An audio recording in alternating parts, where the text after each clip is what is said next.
नमस्ते सभी को। स्वागत है आप सबका एक बार फिर से जेन वाइज के 6 बजे के सेशन में। मेरा नाम है तान्या, मैं हूं आज की आपकी शाम की होस्ट। और आज हम आए हैं जेन वाइज के स्टोरी टेलिंग सेशन में, जहां पे हमारी मौसमी मजुमदार मैम आपको प्यारी प्यारी कहानियां सुनाएंगी। इसमें आप ध्यान रखिएगा कि पहले दो कहानियां बहुत सीरियस है, उसकी कुछ बहुत खूबसूरत सार है, लेकिन उसके बाद एक कहानी आएगी जो कि बहुत फनी होगी। और पब्लिक डिमांड पर हमने एक और कहानी रखी है जो पंचतंत्र के ऊपर बेस्ड है, क्योंकि लोगों को पंचतंत्र की कहानियां बचपन में सुनना बहुत पसंद थी। तो आजकल भी वो एक रिक्वेस्ट करते हैं उस बारे में। तो आप सबके फीडबैक और रिव्यूज को ध्यान में रखते हुए आज की कहानियां सिलेक्ट की गई हैं। तो शुरू करने से पहले मैं बस आप सबसे दरख्वास्त करना चाहूंगी कि आप लोग सब अपना माइक म्यूट पे रखें। तमाम प्लीज माइक म्यूट पे रखें। आप सबसे निवेदन है कि पूरे सेशन के दौरान आप लोग माइक म्यूट पर रखेंगे। सिर्फ मौसमी मैम कहानी सुनाते वक्त माइक अनम्यूट करेंगी। उसके अलावा किसी को भी कुछ कहना है या सवाल है तो पहले प्लीज आप ऐसे स्क्रीन के बॉटम पे अपना हैंड रेस कीजिए। स्क्रीन के बॉटम पे हाथ का आइकन बना होगा, पहले आप हैंड रेस कीजिए। फिर जब मैं आपका नाम पुकारूं तभी आप लोग माइक अनम्यूट कीजिए, वरना आपसे दरख्वास्त है आप अपने सवाल और फीडबैक सेशन के एंड तक बचा के रखें, क्योंकि एंडिंग में मैं दोबारा आपको मौका दूंगी अपने सवाल या फीडबैक देने का। तो तब तक के लिए बिना देर करे हुए शुरू करते हैं। मौसमी मैम प्लीज शुरू कीजिए। Welcome ma'am. नमस्कार सभी दोस्तों को मेरा प्रणाम, राधे राधे। और आप लोगों को कैसा लगा पता नहीं, मैं खुद बहुत बेचैन थी आप लोगों से मिलने के लिए। तो आप लोग आए वक्त निकाल कर, इसलिए सबसे पहले तो आपका बहुत बहुत शुक्रिया। और चलते हैं हम कहानी के सफर पे। तो आज जो पहली कहानी है उसका शीर्षक है कड़वा वचन। सुंदर नगर में एक सेठ रहते थे। उनमें हर गुण था, नहीं था तो बस खुद को संयत रख पाने का गुण। जरा सी बात पर बिगड़ जाते थे। आसपास तक के लोग उनसे परेशान थे और खुद उनके घर वाले तक उनसे परेशान होकर बोलना ही छोड़ देते थे। किंतु ये सब कब तक चलता? वे पुनः उनसे बोलने लगते। इस प्रकार काफी समय बीत गया, लेकिन सेठ जी की ना आदत नहीं बदली। उनके स्वभाव में तनिक भी फर्क नहीं पड़ा। तो अंततः एक दिन उनके घर वाले एक साधु के पास गए और अपनी समस्या बताकर बोले कि महाराज, हम उनसे ना बहुत परेशान हो गए हैं, कृपया कोई उपाय तो सुझाइए। तब साधु ने कुछ सोचकर कहा, ठीक है, सेठ जी को ना मेरे पास भेज देना। तो ठीक है महाराज कहकर सेठ जी के घर वाले वापस लौट तो गए। घर जाकर उन्होंने सेठ जी को अलग अलग उपायों के साथ साधु महाराज के पास ले जाना चाहा, लेकिन सेठ जी साधु महात्माओं पर विश्वास नहीं रखते थे, तो वो साधु के पास नहीं गए। अब एक दिन साधु महाराज उनके घर वालों की बार बार पेशकश करने पर वो खुद ही उनके घर आए। तो महाराज स्वयं ही उनके घर पहुंच गए और अपने साथ गिलास में कोई एक द्रव्य लेकर आए। अब साधु को देखकर सेठ जी की त्योरियां चढ़ गई, परंतु घर वालों के कारण वो चुप रहे। साधु महाराज सेठ जी से बोले, सेठ जी, मैं हिमालय पर्वत से आपके लिए एक पदार्थ लाया हूं, जरा पीकर तो देखिए। तो पहले तो सेठ जी ने आनाकानी की, किंतु घर वालों के आग्रह पर मान गए। उन्होंने द्रव्य का गिलास लेकर मुंह से लगाया और उसमें जो मौजूद द्रव्य था उसको जीभ से चाटा। ऐसा करते ही उन्होंने बहुत सड़ा सा मुंह बनाया और गिलास होठों से दूर कर दिया और साधु से बोले, ये तो अत्यधिक कड़वा है, क्या है ये? अरे आपकी जुबान जानती है कि कड़वा क्या होता है? साधु महाराज ने कहा, ये तो हर कोई जानता है। कहते समय सेठ ने रहस्यमयी दृष्टि से साधु की ओर देखा। नहीं, ऐसा नहीं है। अगर हर कोई जानता होता तो इस कड़वे पदार्थ से कहीं अधिक कड़वे शब्द अपने मुंह से नहीं निकालता। सेठ जी वो एक पल को रुके और फिर बोले, सेठ जी याद रखिए, जो आदमी कटु वचन बोलता है ना, वो दूसरों से ज्यादा, दूसरों को तो कड़वा बात वो बोल रहा है, लेकिन उसके पहले क्या होता है, दूसरों को दुख पहुंचाने से पहले वो अपनी जुबान गंदा करता है। तो सेठ जी को ना ये बात समझ में आ गई जो साधु जी ने उनसे कहा। तो उन्हें लक्षित करके ही कहा है, ये बात उनको समझ में आ गई। तो वो फौरन साधु जी के पैरों पर गिर पड़े और बोले, साधु महाराज, आपने मेरी आंखें खोल दी। अब मैं भी ना आगे से कटु वचनों का प्रयोग नहीं करूंगा। सेठ के मुंह से ऐसे वाक्य सुनकर उनके घर वाले प्रसन्नता से भर उठे। तभी सेठ जी ने साधु से पूछा, किंतु महाराज, ये पदार्थ जो आप हिमालय से लाए हो वास्तव में क्या है? तो साधु मुस्कुराकर बोले, ये नीम के पत्तों का अर्क है। क्या? सेठ जी के मुंह से निकला और वो फिर धीरे धीरे मुस्कुराने लगे।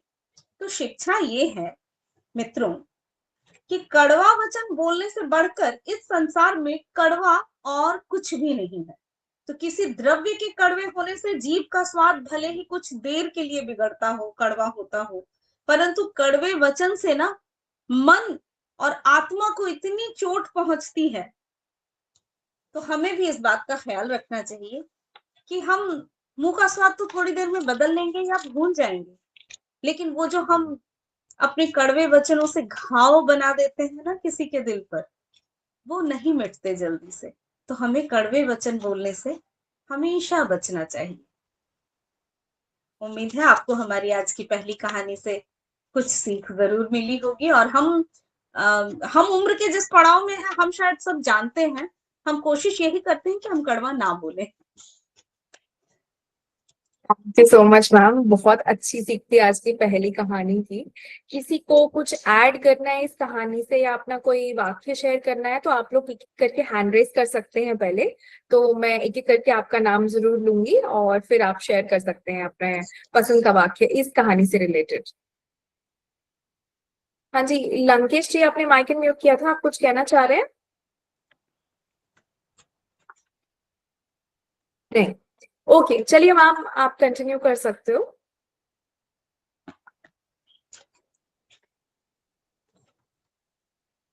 मेरी जो दूसरी कहानी है ये है राजा अकबर के समय की। तो बहुत सारी कहानियां हैं, उनके दरबार में बहुत तरह का प्रसंग उठता था, घटनाएं घटती थी। वही का है कि एक बार राजा अकबर के प्रदेश में चोरी हो गई। अब इस चोरी में एक चोर ने एक व्यापारी के घर से बहुत ही कीमती सामान चुरा लिया। तो उस व्यापारी को इस बात पर तो पूरा विश्वास था कि चोर उसी के 10 नौकरों में से कोई एक है, पर वो नहीं जानता था कि आखिर वो कौन है। तो ये जानने के लिए कि चोर कौन है, वो व्यापारी बिरबल के पास गए। बिरबल को तो हम सब जानते हैं, अकबर जी के सबसे क्या बोलते हैं उसको, मन सबसे ज्यादा दिमाग रखने वाले मंत्रियों में से महामंत्री थे बिरबल जी, और हमेशा अकबर जी के साथ में होते थे, यानी कि उनके एकदम लेफ्ट हैंड। तो उनके पास गए, बिरबल जी से मदद मांगी। तो बिरबल ने यहाँ पर हाँ तो कर दिया और सिपाहियों से कहा कि सभी 10 नौकरों को जेल में डाल दिया। हाँ, बिरबल नवरत्न में से एक हैं, अकबर के दरबार में जो नवरत्न होते थे उनमें से एक है बिरबल। तो ये सुनते ही उसी दिन सिपाहियों द्वारा सभी नौकरों को पकड़ लिया गया। बिरबल ने सबसे पूछा कि चोरी किसने किया है, परंतु किसी ने भी ये मानने से इनकार कर दिया कि चोरी उसने तो नहीं की। चोर कभी बोलता है कि मैंने चोरी की? तो बिरबल ने थोड़ी देर सोचा और कुछ देर बाद वो 10 समान लंबाई की छड़ी लेकर आए। 10 छड़ी एक बराबर, और सभी चुने हुए लोगों को एक एक छड़ी पकड़ा दी। पर छड़ी पकड़ाते हुए बिरबल ने एक बात कहा, उस इंसान की छड़ी 2 इंच बड़ी हो जाएगी जिस व्यक्ति ने ये चोरी की है। अब ये कहकर बिरबल चले गए और अपने सिपाहियों को निर्देश दिया कि सुबह तक उनमें से किसी भी व्यक्ति को छोड़ा ना जाए। देखिए कितना नायाब तरीका निकाला है उन्होंने। छड़ी बराबर है, बराबर ही 10 छड़ी पकड़ाई है, बस साथ में ये एक तुर्रा उसमें ये जोड़ दिया है कि 2 इंच बड़ी हो जाएगी। तो जब बिरबल ने सुबह सभी नौकरों की छड़ी को ध्यान से देखा तो पता चला उनमें से एक नौकर की छड़ी 2 इंच छोटी थी। ये देखते ही बिरबल ने कहा कि यही है चोर। तो बाद में ये देखकर उस व्यापारी ने बिरबल से प्रश्न किया कि कैसे उन्हें पता चला कि चोर वही है। तो बिरबल ने कहा कि चोर ने अपने छड़ी के 2 इंच बड़े हो जाने के डर से रात के समय में ही अपनी छड़ी को 2 इंच छोटा कर दिया था। तो देखिए, मतलब बोलते हैं ना, चोर के दाढ़ी में तिनका, उसको डर लग गया पहले ही कि बड़ी हो जाएगी, तो पहले ही 2 इंच उसको छोटा कर दो। तो सत्य ये है कि जो सत्य होता है ना, वो कभी छुपता नहीं है। तो जीवन में कभी हमें झूठ का सहारा नहीं लेना चाहिए। बहुत बच्चों वाली कहानी है ये हम सब जानते हैं, लेकिन फिर से एक बार हम दोहरा रहे हैं। We all ma'am know public about. Demand पे बिल्कुल ही ये बच्चों वाली कहानियां हम डालते भी हैं, क्योंकि लोग कहते हैं कि बहुत ज्यादा पूरे दिन में एकदम सीरियस रहने के बाद शाम को कुछ रिलैक्सिंग और कुछ खेल कूद वाली चीजें मिल जाए तो थोड़ा सा लाइट हार्टेड हो जाती है माहौल, बिल्कुल इसीलिए thank you so much ma'am ये कहानी सुनाने के लिए। और इसका सार ये मैंने आई गेस बचपन में पढ़ी थी, और आई एम श्योर बहुत लोगों ने ये सेम कहानी बचपन में सुनी भी होगी, क्योंकि अकबर बिरबल की कहानियां बहुत ज्यादा फेमस है हमारे यहाँ देश में तो खासकर। तो बस उसका ये एक सार ये है। तो थैंक यू मैम ये सुनाने के लिए।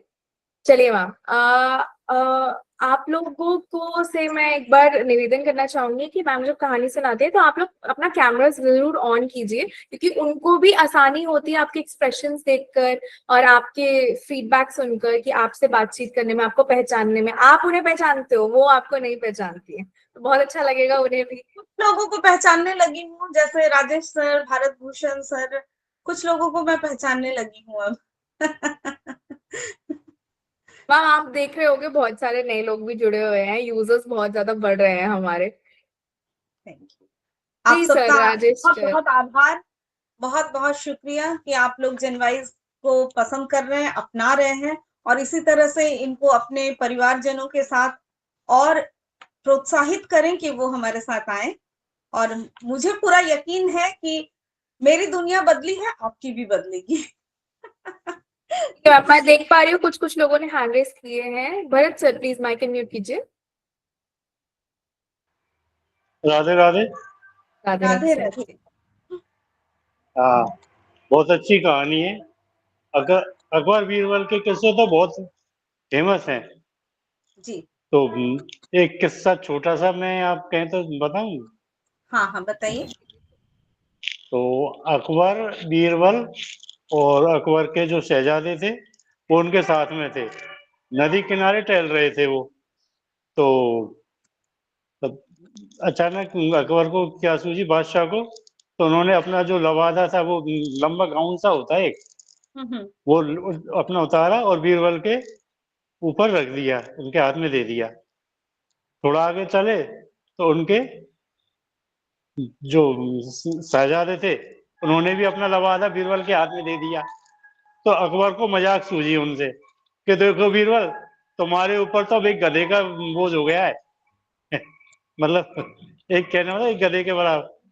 बोले हुजूर, एक गधे का नहीं, 2 गधों का बोझ हो गया मेरे ऊपर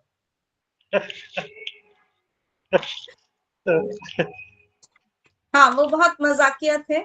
उनका सेंस ऑफ हाँ। ह्यूमर कमाल का था, बिरबल जी का।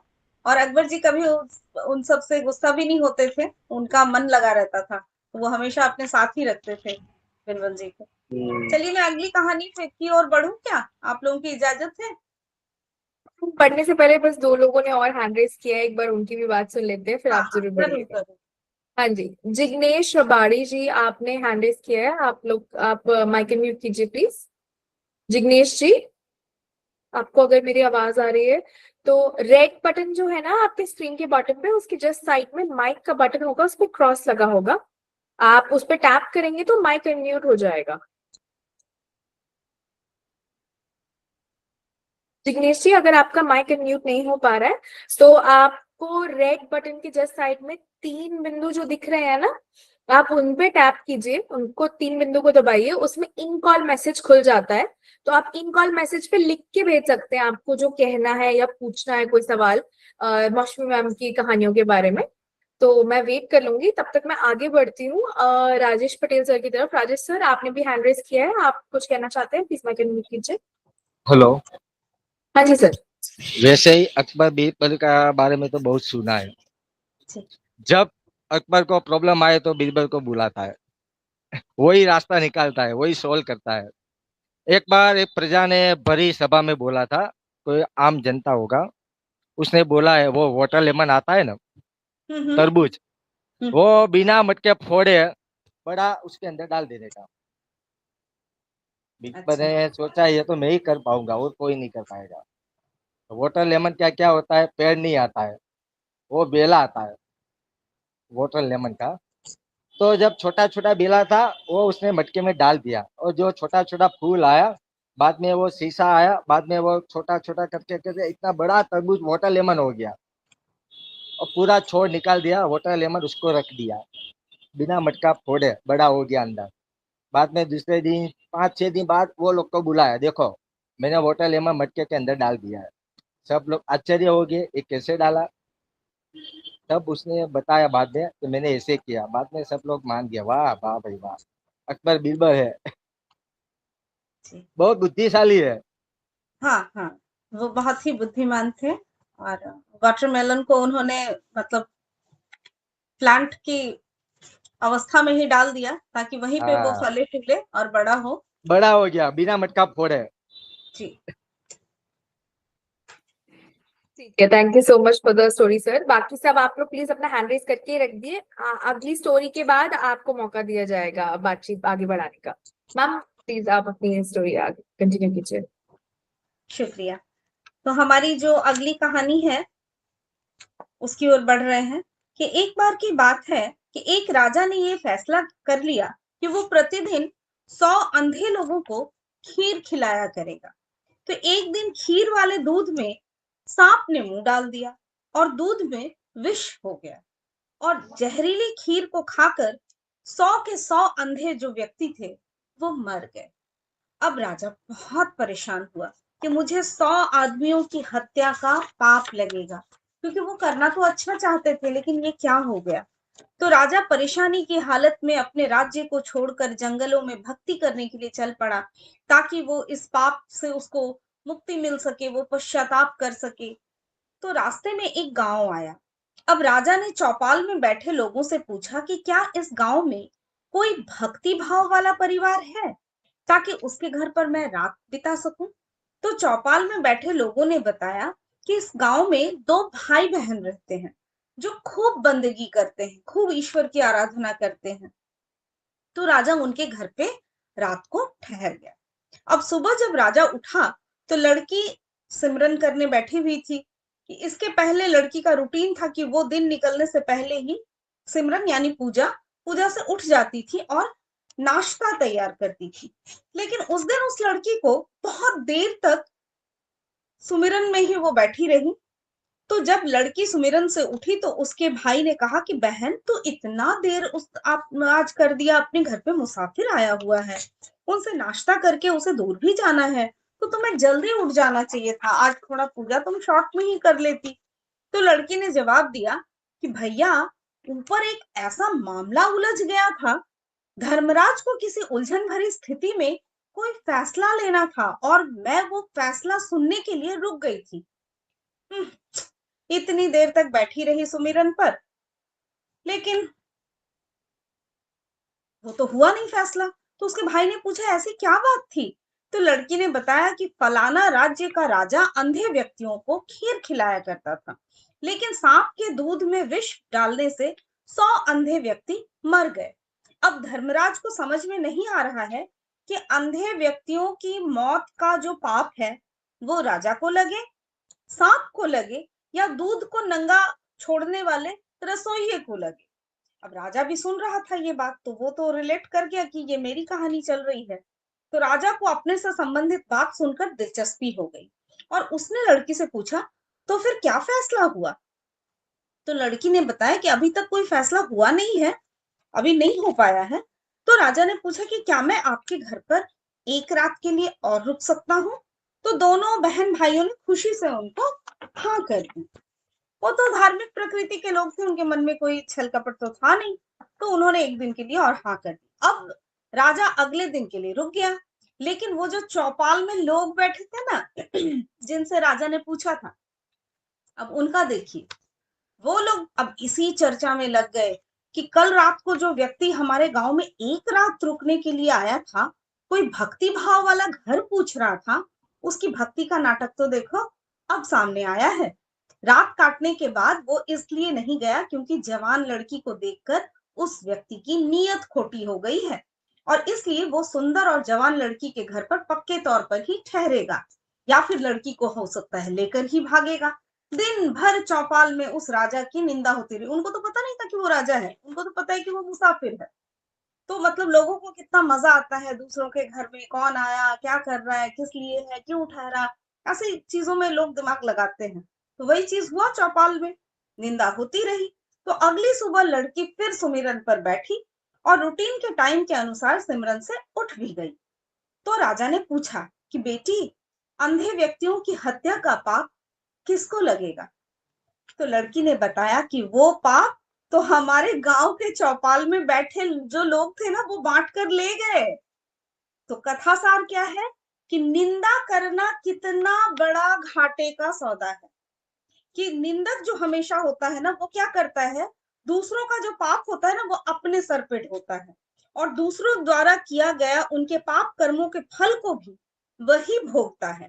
तो अतः हमें सदैव निंदा से बचना चाहिए। क्योंकि देखिए राजा का तो माथा ही उन्होंने तो निंदक नियर राखिए आंगन कुटी छवाए हर हाल में। निंदक जो है वो हमारे सबसे बड़े मित्र हैं क्योंकि वो हमारा देखिए हमारा कर्म, हमारा जो दुष्कर्म, हमारा पाप, हमारा भोग सब बांट रहे हैं। तो कम से कम हमें दूसरों की निंदा नहीं करनी है और उनके पाप का भोग भी नहीं बांटना है।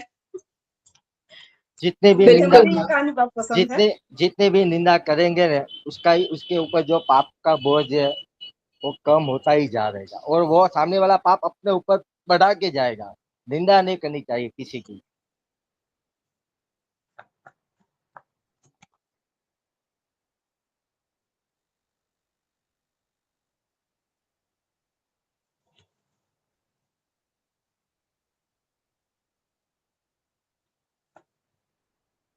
आप म्यूट हो, आप ओ म्यूट हो। I am so sorry ma'am.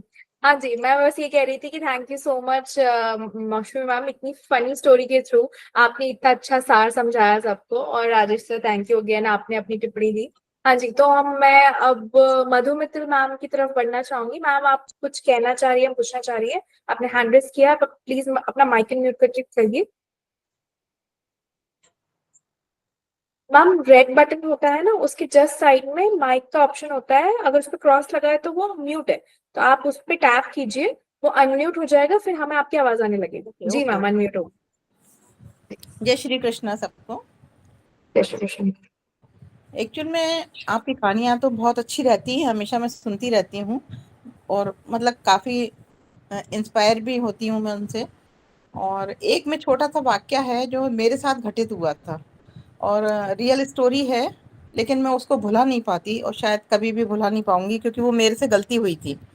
लेकिन वो गलती किसी से ना हो इसलिए मैं ये सुनाना चाहती हूँ। हम लोग वैष्णो देवी गए थे, मेरे साथ में मेरी भतीजी भी थी। हम लोग लाइन में लगे हुए थे वहाँ पर और नीचे जाके एक गुफा थी, नीचे जो जाके मंदिर है ना शिव जी का, हम लोग उसमें दर्शन करने के लिए गए थे। तो वो छोटी सी गुफा में अंदर जाना था, बहुत बड़ी क्यू लगी हुई थी। तो क्या हुआ कि अचानक एक सरदार जी आए और वो सरदार जी आके थोड़ा सा आगे लग गए लाइन को तोड़ते हुए। तो मैं इस चीज़ को नहीं मानती कि लाइन तोड़नी चाहिए या कोई है ना मतलब आपको मतलब बेईमानी करनी चाहिए। तो मैं और मेरी भतीजी का नेचर एक सही था, तो हम लोग गुस्सा होने लगे। हमने कहा नहीं नहीं ये तो गलत तरीका है, आप कैसे इसमें आ गए और आपको नहीं आना चाहिए था। इस तरह से हम लोग उनसे झगड़ने लगे, आप पीछे जाइए, पीछे से चालू हुई। वो कहने लगे नहीं मेरी बात तो सुन। मैंने कहा हमें कोई बात नहीं सुनी, आप तो पीछे जाइए, आपने ये बहुत गलत किया है। हम पागल हैं क्या जो इतनी देर से यहाँ आगे लगे हुए हैं, मतलब पीछे लगे हुए हैं और आप हमसे आगे आके खड़े हो गए। इस तरह से लड़ाई होती रही। अचानक क्या हुआ कि अभी ये लड़ाई चल ही रही थी, आर्ग्यूमेंट्स हो ही रहा था कि इतने में वो सरदार जी एकदम से गुस्सा में आ गए, बहुत तेज। वो गुस्से में आके वो कहते ठीक है अब आप ही दर्शन कर लीजिए, मुझे दर्शन नहीं करना। तो वो निकल के जाने लगे। जब मैंने उनको देखा कि वो बैसाखी पर थे, क्योंकि भीड़ में वो बैसाखियाँ नहीं दिखी थी मुझे और इसलिए मैं उनसे आर्ग्यूमेंट कर रही थी। तो जब वो जाने लगे तो मेरे को बैसाखियाँ दिखी, तब मैंने उनको रोका। मैंने कहा आप रुकिए सरदार जी रुकिए। वो नहीं रुके, वो इतने गुस्से में थे कि वो नहीं रुके। वो कहने लगे नहीं मेरे को दर्शन करने ही नहीं है। वो ग्लानि आज भी मेरे मन में इतनी ज़्यादा व्याप्त है कि मैं हमेशा, मैंने ये चीज़ है ना एक बहुत बड़े लेख में लिखी भी थी और मैंने इसको पेपर में भी निकलवाया था। मैंने कहा अगर ये इसको पढ़ रहे हैं, मैंने व्हाट्सएप पे भी डाली थी वो, मैंने कहा अगर ये वो पढ़ रहे हैं तो मेरे को प्लीज माफ कर दें, मतलब मैं अपने आप को माफ नहीं कर पाती। तो कई बार हमसे ऐसी अनहोनियां हो जाती हैं कि हम मतलब उसको नहीं वो समझते, वो गलतियां अनहोनी में हो जाती हैं। हम्म। तो थैंक यू, बस यही कहना चाहती थी। नहीं, ये बहुत बड़ी बात है कि आप देखिए, बोलते हैं ना पश्चाताप से, है ना, वो ग्लानि की जो अग्नि होती है वो भी बुझ जाती है और सारा पाप धुल जाता है। तो आप जो पश्चाताप की अग्नि में, आप में जो ग्लानि बोध है, इसके वजह से आप पाप मुक्त हो ही जाएंगी, ऐसी मेरी ईश्वर से जरूर प्रार्थना है। और बहुत कम लोग होते हैं जो अपनी गलती को स्वीकारते हैं। अपनी गलती को भी ना सही लोग ही स्वीकारते हैं। जो इंसान अंदर से सही मुझे होगा इस वो ही खुद को गलत बोलेगा। इस वाक्य को लगभग है ना 25 से 30 साल हो चुके हैं, लेकिन मैं उसको आज तक भूली नहीं हूँ। जब भी याद करती हूँ तो बहुत दुख बड़ी होता बात है है। कि मैंने गलत किया। ऐसा हो यार कि वो कहीं से भी आपकी इसको, मतलब उन तक ये मैसेज जरूर पहुंचे। ठीक है, थैंक यू। यानी कि आपका जीवन का पहला बहुत बड़ा अच्छा है। हाँ जी, thank you so much Moushumi ma'am, Madhu ma'am and Rajesh sir. चलिए आगे बढ़ते हैं भरत सर की तरफ। भरत सर, आप कुछ कहना चाहते हैं? हेलो। हाँ जी सर। थोड़ा सा डिस्टरबेंस हो रहा है अच्छा। पड़ोस में क्या है, माइक बज रहा है बहुत तेज तेज, तो उसकी वजह से ओ, थोड़ा सा, इसीलिए हेडफोन लगाया हुआ है मैंने। अच्छा अच्छा सर। ये बात सही है, सर, निंदा की। हाँ, जो एक कवि, एक हमारे एक धर्मगुरु हैं, कथावाचक हैं, तो वो ये कहते हैं कि अगर आपकी निंदा हो रही है तो ये समझिए कि आप जिंदा हैं। निंदा उसी की होती है जो जिंदा है। अगर आपकी तारीफ ही तारीफ होने, निंदा ना होने लगे। हाँ जी भरत सर, सो सॉरी, मैं शेख जी को म्यूट कर रही थी, आपको गलती से म्यूट कर दिया मैंने। आप प्लीज कंटिन्यू कीजिए। हाँ जी। ये कह रहा था कि जो जिसकी निंदा होती है ना, जो जिंदा है उसी की निंदा होती है। तो अगर हमारी निंदा हो रही है तो हमको खुश होना चाहिए कि हम जिंदा हैं। जिंदा मतलब हम लोगों को दिमाग में छाए हुए हैं। तो ये बहुत अच्छी चीज है। और उन पे जैसे हम उस पर ध्यान रखना चाहिए कि जो हमारे जो निंदक है ना, वो हमारी कमियों को बताते हैं, और हमको चाहिए कि हम उनको कमियों को कैसे दूर करें। ये कह रहे हैं आप। तो और एक चीज और बताते थे कि अगर कोई आपसे लड़े या कुछ कहे, गाली गलौज करे, तो आपसे लड़िए मत उससे, और झगड़िए मत। जब वो अपनी बात कह ले तो उसके सामने मुस्कुराकर उससे सेम टू यू कह दीजिए बस।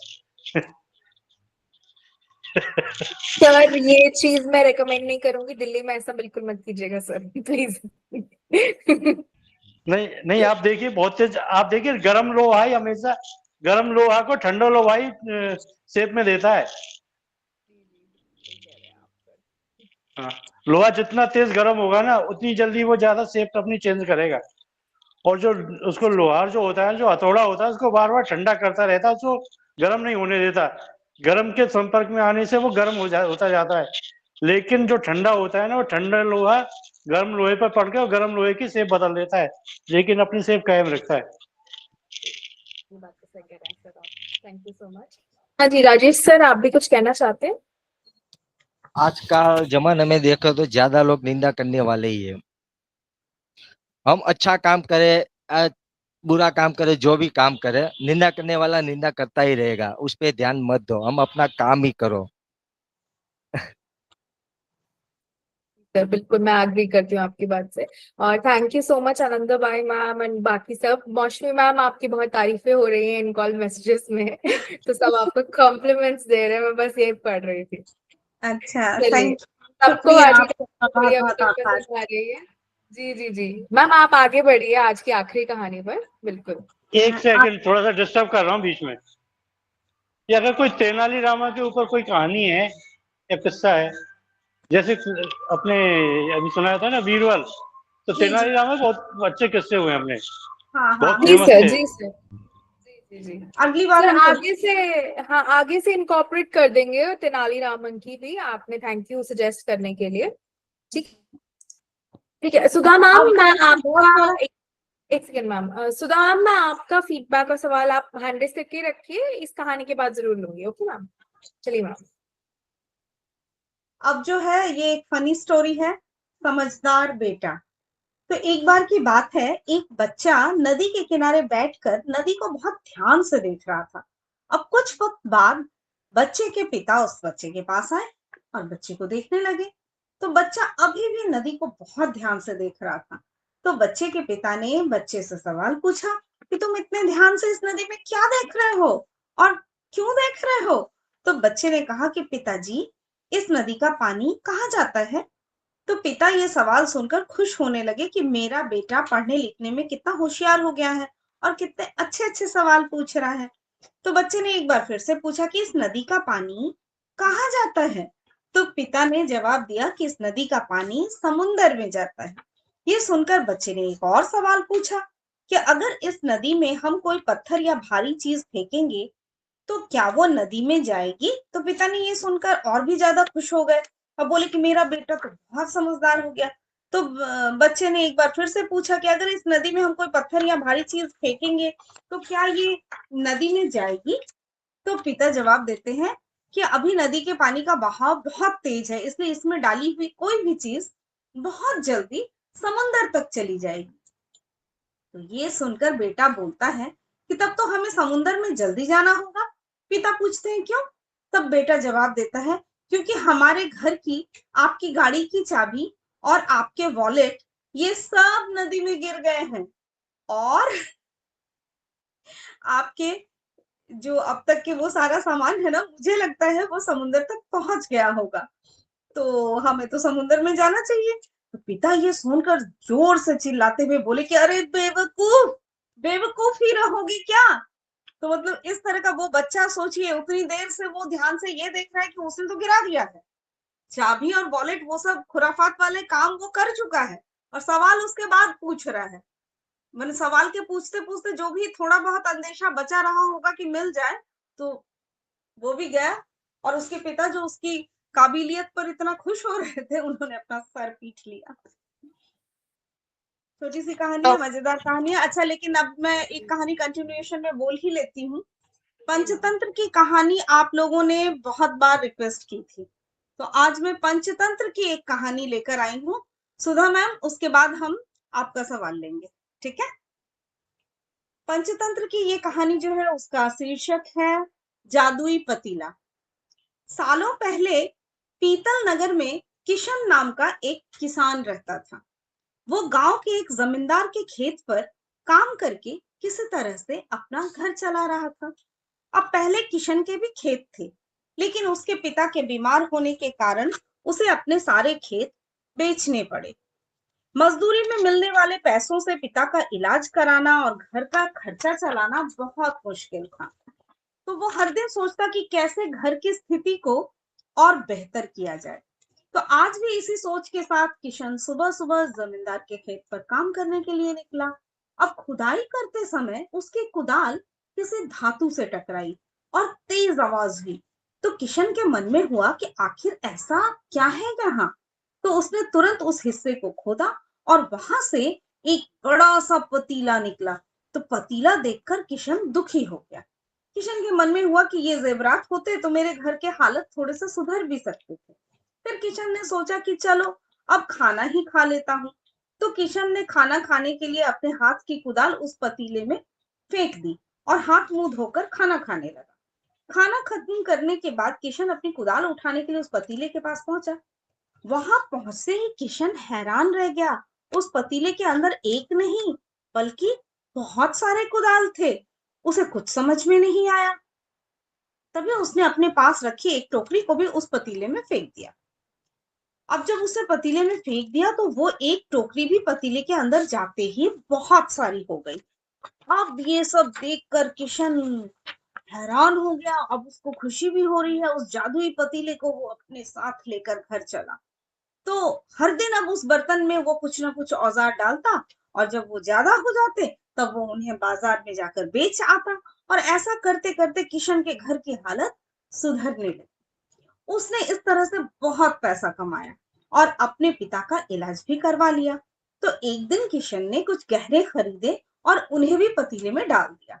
अब वो गहने भी बहुत सारे हो गए, तो बहुत सारे गहने बन गए। तो इस तरह धीरे धीरे किशन अमीर होने लगा और उसने जमींदार के यहाँ मजदूरी करना भी छोड़ दिया। तो किशन को अमीर होते देख जमींदार मोहन को किशन पे शक हुआ। वो सीधे किशन के घर पहुंचा। वहां जाकर उसने जादुई पतीले के बारे में उसे पता चल गया। तो उसने किशन से पूछा कि तुमने ये पतीला कब और किसके घर से चुराया? तो डरी हुई आवाज में किशन ने बोला कि साहब, ये पतीला मुझे खेत में खुदाई करते समय मिला था, मैंने किसी के घर से चुराया नहीं। तो खेत में खुदाई की बात सुनते ही जमींदार ने कहा कि ओहो, तो ये पतीला जब मेरे खेत से मिला है तो ये तो मेरा हुआ ना। तो किशन ने जादुई पतीला न लेकर जाने की बहुत मिन्नतें की, लेकिन जमींदार मोहन ने उसकी एक ना सुनी और वो जबरदस्ती अपने साथ वो जादुई पतीला लेकर चला गया। तो जमींदार ने भी किशन की तरह उसमें सामान डालकर उन्हें बढ़ाना शुरू कर दिया। तो एक दिन जमींदार ने अपने घर में मौजूद सारे गहने एक एक करके उस पतीले में डाल दिया और रातों रात बहुत अमीर हो गया। तो एकदम से जमींदार के अमीर होने की खबर पीतल नगर के राजा तक पहुंच गई। अब पता लगाने पर राजा को भी जादुई पतीले की जानकारी मिली। फिर क्या था, राजा ने तुरंत अपने लोगों को भेजकर जमींदार के वहां से वो पतीला राजमहल में मंगवा लिया।